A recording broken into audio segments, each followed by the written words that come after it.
8 mars, 8 femmes, 8 questions. My arms are long, my hair is woolly. Est-ce que la journée de la femme a un sens pour toi? Écoute, comme disait je ne sais qui, journée de la femme, ouais, ça me rappelle 1975, l'année de la femme. Mais sinon, je trouve que c'est mieux de parler des journées de, comment est-ce qu'on dit? La journée des droits de la femme, je trouve que c'est plus intéressant que la journée de la femme.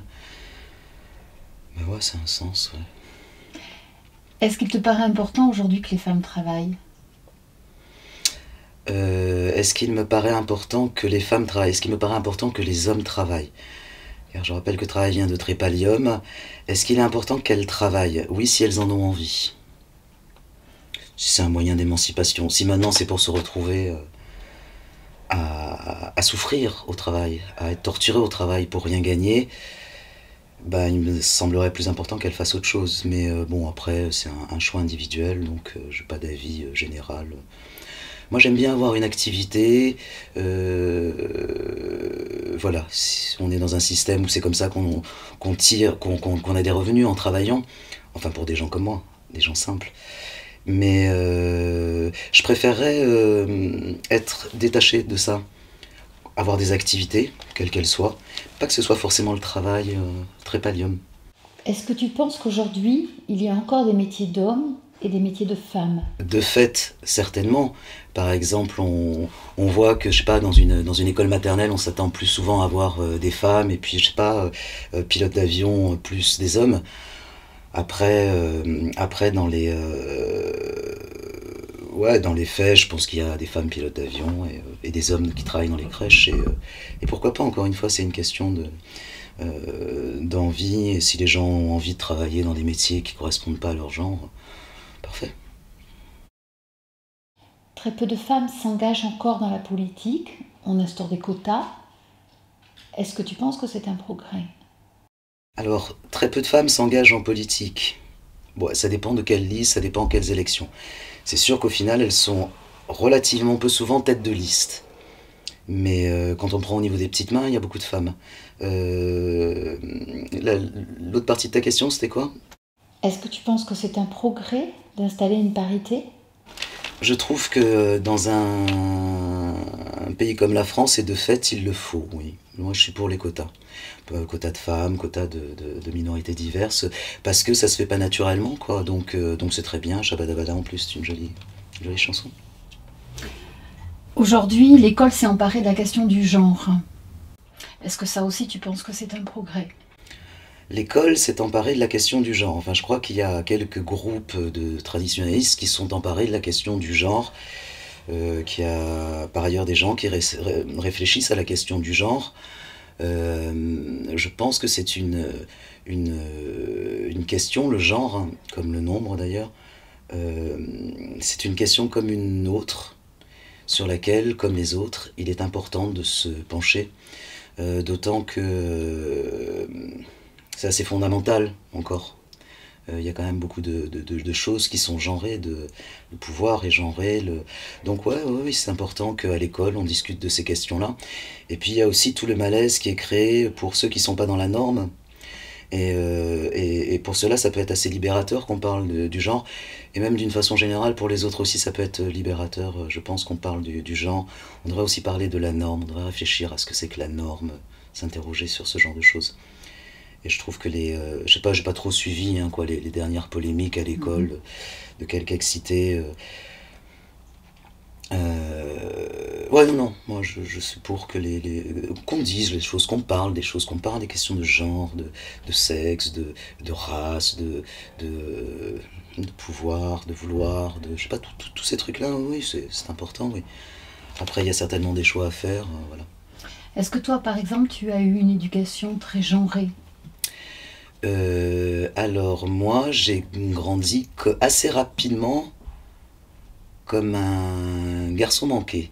J'ai été élevé essentiellement par ma mère, puisque mes parents se sont séparés assez tôt, à une époque où l'indépendance, le féminisme étaient des valeurs dans lesquelles ma mère était assez investie. Donc j'ai eu une poupée qui s'appelait Bleuette, parce qu'elle était toute bleue. Elle a cramé dans un incendie. Alors qu'est-ce que c'est oui, est-ce que j'ai eu des automobiles? Enfin bon, quand j'étais petite, bon, moi je viens du Cameroun. Je vivais au Cameroun et je suis métisse. Donc on m'a parlé de genre. Non, on m'a pas parlé de genre là-bas. On me posait J'avais plus de questions sur qu'est-ce que tu te sens, blanche ou noire? Les questions de genre dans un pays comme le Cameroun dans les années 80. On ne discutait pas, c'était évident, quoi. Bon, après, moi, je te dis, j'avais une mère qui venait d'ailleurs. Euh, voilà, il y avait un schéma traditionnel qui s'imposait, on n'était pas forcément dedans. Et moi, dans ma famille, la manière dont j'ai été éduqué, je pense que mon père aurait préféré peut-être que je sois plus normal. Est-ce que dans ta vie personnelle, tu as rencontré des difficultés du fait que tu étais une femme? Ouais, des difficultés, et puis des avantages. Euh, En tout cas, le fait d'être une femme signifie plein de choses d'emblée, quoi.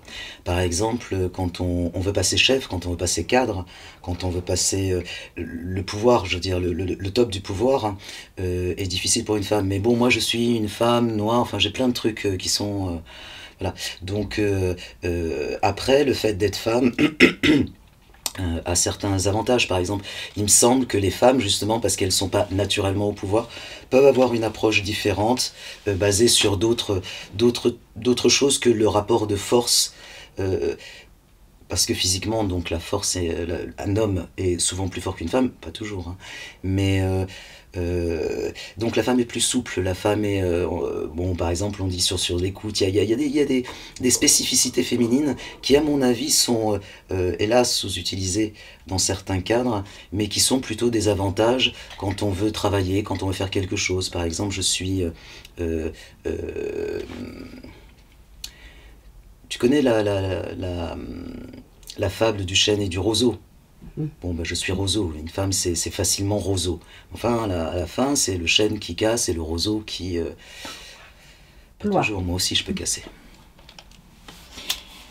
Penses-tu que ta vie aurait été différente si tu avais été un homme? Certainement, oui. Bon, après, avec des si on met Paris en bouteille, oui, bien sûr.